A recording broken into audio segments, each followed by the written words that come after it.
Myself Preeti Gajjar from BPMP Polytechnic. My subject is Database Management System with a unit Database System Architecture, and the topic is Definitions and Architecture.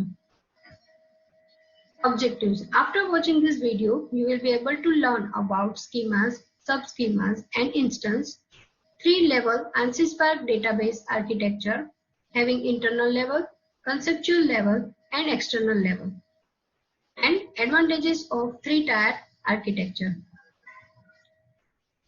Next is schemas, sub-schemas and instance. First of all, we will check about schemas.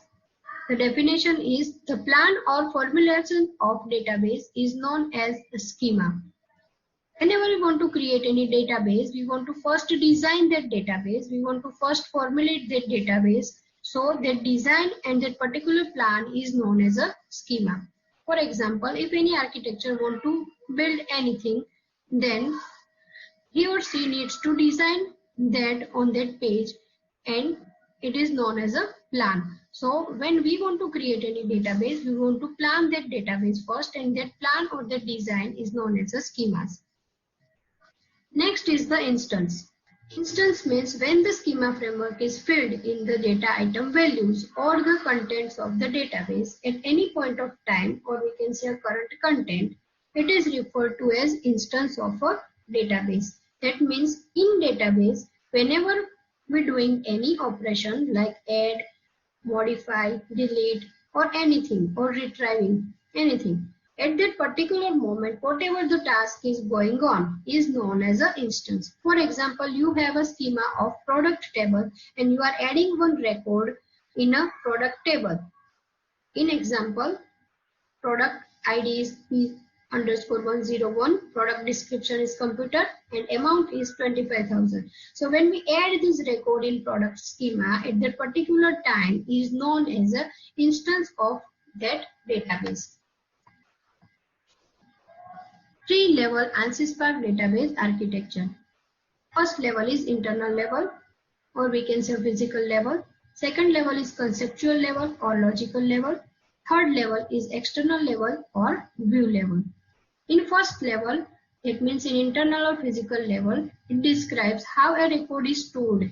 That means in which location we are going to store our database. Second level is a logical level which describes data stored in a database and relationship among the data.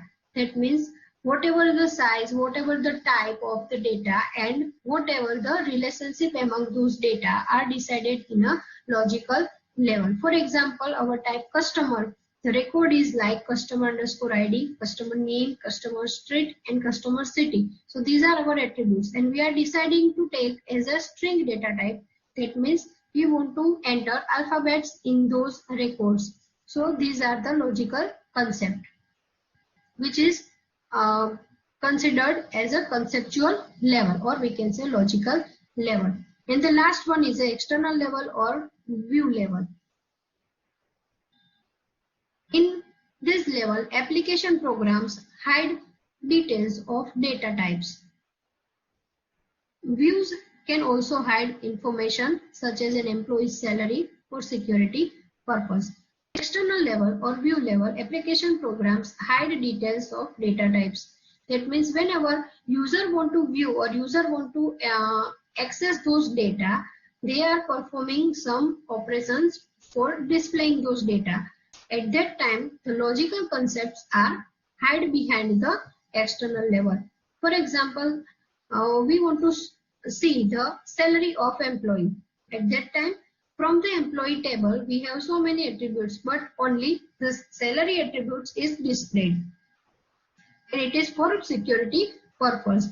Like whatever the data we want to display, we can only display those data instead of displaying the whole table.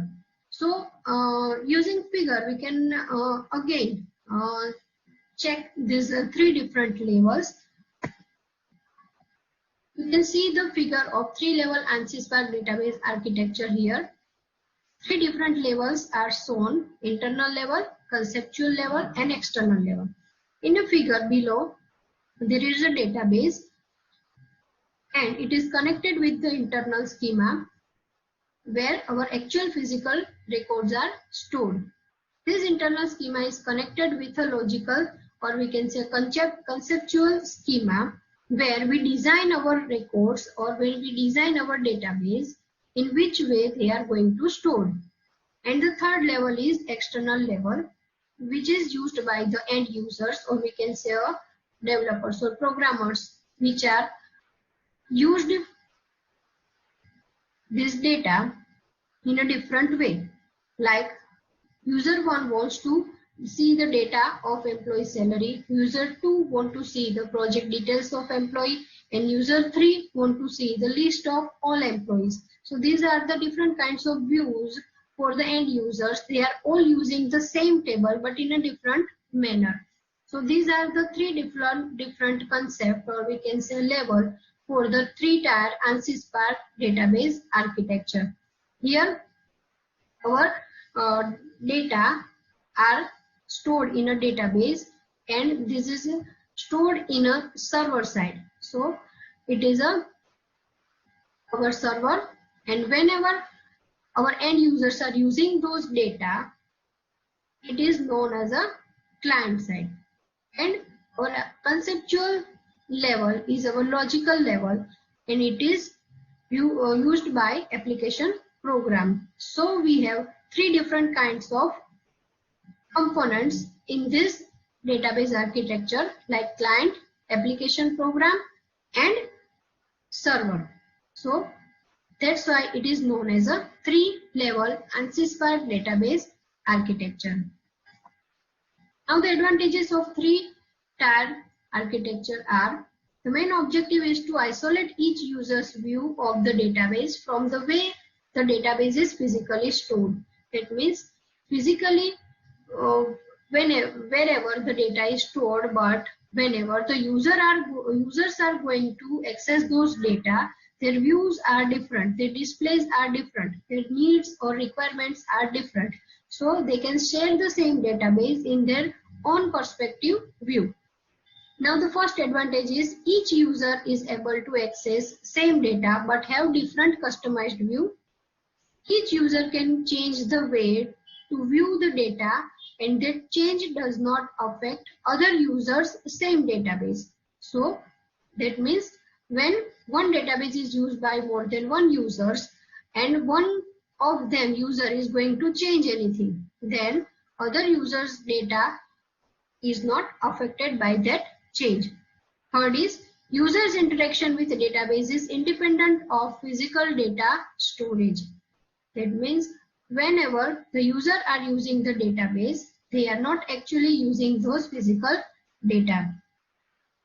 Next is DBA can change database storage structure without affecting users' view. DBA is a database administrator who is responsible for storage structure of a database, right? So if DBA change the location, then the user's view does not affect it. And the last is DBA is able to change conceptual structure of database without affecting all users. Similarly, to fifth point is database administrator can also change the conceptual structure of the database, and the view of users is not affected for that change. Thank you.